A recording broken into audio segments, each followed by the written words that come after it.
Bonjour tout le monde, j'espère que vous allez bien. Donc dans cette vidéo, nous allons voir ensemble comment investir dans les ETF.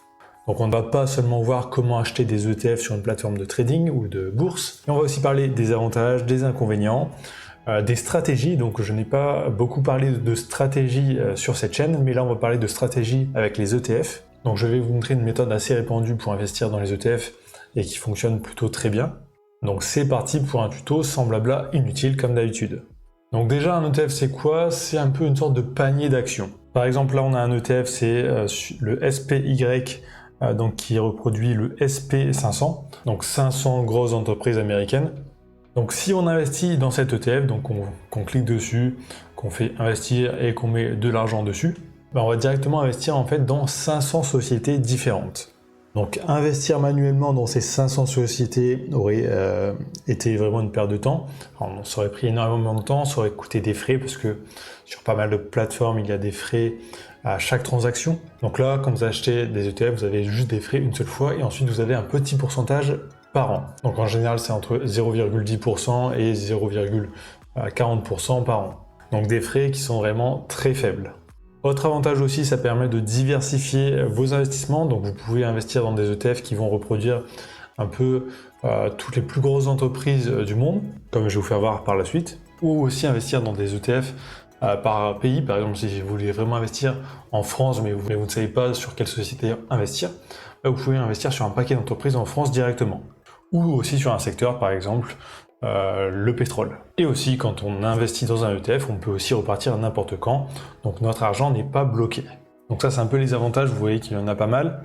Donc maintenant, on va voir un peu les différents types d'ETF. Donc il y en a plusieurs. Donc déjà, il y a deux grosses sortes, donc les capitalisants et les distribuants. Donc les capitalisants, en fait, c'est les dividendes qui vont être réinvestis automatiquement. Donc vous n'allez pas toucher les dividendes sur votre compte personnel, mais ça va être investi directement dans l'ETF. Donc si vous ne souhaitez pas toucher des dividendes, c'est excellent parce que ça va augmenter votre portefeuille petit à petit. Et le deuxième avantage aussi, c'est que vous n'allez pas payer d'impôts directement dessus. Contrairement si vous achetez les actions séparément, chaque année vous allez toucher des dividendes et vous allez devoir payer des taxes dessus, même si vous allez ensuite les réinvestir. Alors que là, si c'est réinvesti automatiquement, vous ne recevez pas l'argent, donc vous ne payez pas d'impôts, en tout cas tous les ans. Vous paierez seulement des impôts sur les plus-values quand vous revendrez l'ETF. Donc ça peut permettre d'optimiser un peu votre fiscalité. Ensuite, autre type d'ETF, c'est là l'opposé, donc les distribuants, ceux qui vont distribuer les dividendes. Donc comment on les repère? Alors quelquefois il faut aller dans la fiche de l'ETF et lire un peu ce qu'ils disent. Ou sur certaines plateformes ici c'est marqué ACC à la fin du nom. Donc là ici entre parenthèses ACC. Ou pour les distribuants DIST ici. Donc une fois que vous êtes sur la fiche de l'ETF, en général sur les plateformes vous pouvez aussi voir les frais. Donc là par exemple pour celui-ci c'est 0,55% par an. Celui-ci c'est 0,65%, il y en a c'est moins aussi, d'autres plus, et certains ETF peuvent être aussi disponibles sur les comptes PEA. Donc ça c'est vraiment les deux grandes catégories d'ETF. Il y en a une troisième, c'est les ETF reverse. Donc là ça va être pour parier en quelque sorte sur la chute d'un secteur. Donc ça ils sont assez rares, je pense qu'il y a assez peu de personnes quand même qui investissent dessus en général. Donc des ETF, il y en a des milliers vraiment. Donc il y en a dans différents secteurs, mais aussi dans différentes zones géographiques et aussi dans différentes devises. Donc ce n'est pas évident de s'y retrouver. On a même des ETF sur les obligations, le monétaire et d'autres choses encore. Donc l'un des plus connus d'ETF, surtout pour les débutants qui souhaitent investir un peu sans se prendre la tête, c'est le MSCI World. Donc il y a plusieurs fournisseurs pour cet ETF, donc il y a iShares, il y a Amundi et il y en a d'autres aussi. Donc certains sont éligibles au PEA, certains non, donc ça c'est à vous de checker. Par exemple celui-ci de frais c'est 0,20% par an. On voit la distribution c'est capitalisant, donc ça réinvestit les dividendes automatiquement. Et celui-ci c'est un ETF en dollars. Donc si vous investissez sur cet ETF, par exemple vous investissez sur plus de 2000 sociétés à travers le monde, vous pouvez aussi aller voir dans quel secteur vraiment c'est. Donc là on voit les plus grosses positions, donc il y a du Apple, Microsoft, Amazon, Tesla. Donc on peut voir aussi par pays, donc là on peut voir, lui c'est un ETF sur le monde, mais 65% des actions sont aux États-Unis, ensuite dans le reste du monde, et on peut voir aussi par secteur d'activité, donc là on peut voir que c'est assez bien réparti. Donc maintenant on va parler un peu de stratégie avec les ETF. Les ETF c'est souvent utilisé par les débutants parce que c'est très simple d'investir avec une stratégie, donc avec la stratégie d'investissement DCA, donc investir tous les mois la même somme, quoi qu'il se passe. Donc là c'est bien expliqué ici. L'achat périodique par somme fixe, donc dollar cost average, est une stratégie d'investissement en bourse qui consiste à investir régulièrement une somme toujours identique sur le même support, quel que soit l'état du marché.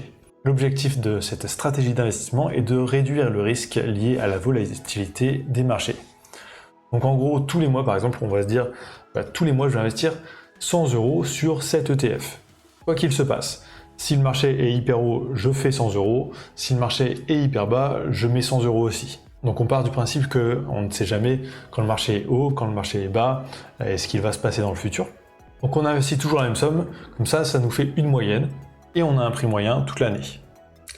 Maintenant je vais vous montrer justement un outil qui permet de voir, de tester une stratégie dans le passé pour voir combien ça vous aurait rapporté. Donc cet outil c'est Portfolio Visualizer, donc c'est en anglais, donc là par exemple je vais mettre depuis 2013-2012 jusqu'en 2022. On va mettre comme quoi j'investis 100 $ au début et que je réinvestis tous les mois 100 $ et que je réinvestis aussi automatiquement les dividendes. Ici je vais mettre sur quoi je vais investir, donc MSCI World, je vais en choisir un, donc iShare, celui-ci. Je peux mettre, par exemple, je vais mettre 100% de mon portfolio sur celui-ci et je vais le mettre aussi en comparaison avec un autre ETF. Donc là, MSCI Europe, et je vais mettre 100% sur le deuxième portefeuille. Je pourrais mettre aussi d'autres pourcentages et d'autres positions en plus pour tester d'autres stratégies. Donc là, je fais analyser et je peux voir là combien j'aurais eu à la fin. Donc là, si j'aurais commencé en janvier 2015, combien j'aurais eu actuellement en mettant 100 € tous les mois sur ces ETF. Donc sur mon premier portfolio, donc sur l'ETF World, donc mon entier, j'aurais eu 13 000 $, alors que sur celui Europe, j'aurais eu 10 000 $. On peut voir aussi des stats, par exemple, la pire année, j'aurais fait moins 13% sur celui-ci, sur l'autre, moins 16%, aussi les meilleures années ici.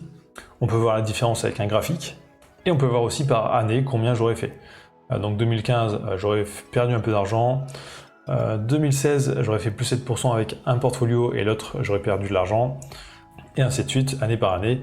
Mais nous, ce qui va nous intéresser, c'est combien ça fait en moyenne par an. Donc là, cette valeur-là, full, ou la valeur 5 ans. Donc avec le premier ETF, j'aurais fait une moyenne de 8,63% par an, en mettant tous les mois 100 € sur cet ETF. Alors qu'avec le portfolio numéro 2, j'aurais fait que 4,10% par an de moyenne. Donc je vous invite vraiment à tester vos stratégies avec ce type d'outils. Vous pouvez mettre aussi d'autres choses, par exemple des actions, autres que des ETF. Donc ça, je vous mettrai le lien de cet outil aussi dans la description, comme ça vous pourrez tester par vous-même. C'est totalement gratuit. Donc si vous voulez que je vous montre aussi d'autres stratégies simples à mettre en place pour investir plutôt facilement, n'hésitez pas à me le dire dans les commentaires, comme ça je ferai d'autres vidéos sur le sujet. Donc personnellement, moi c'est une stratégie que je vais commencer, donc je vais mettre sur un ETF World et mettre tous les mois aussi de l'argent dessus pour diversifier mes investissements, parce qu'actuellement ce n'est pas quelque chose que j'avais fait. Donc dites-moi dans les commentaires aussi si vous utilisez cette stratégie ou une variante, et n'hésitez pas à me dire quelle variante vous utilisez. Donc voilà, c'était une vidéo pour vous présenter ça. Récemment aussi, pour ceux que ça intéresse, j'ai sorti une formation sur le crowdfunding en général, donc comment investir facilement en crowdfunding et gagner du 10% par an en limitant au maximum les risques. Donc ça, il y a le lien aussi dans la description. Donc si vous êtes arrivé jusqu'ici dans la vidéo, tapez ETF dans les commentaires, ça me permet de voir si les gens regardent bien jusqu'au bout les vidéos et ça m'aide aussi énormément pour le référencement. Donc likez, commentez, abonnez-vous et je vous dis à très bientôt.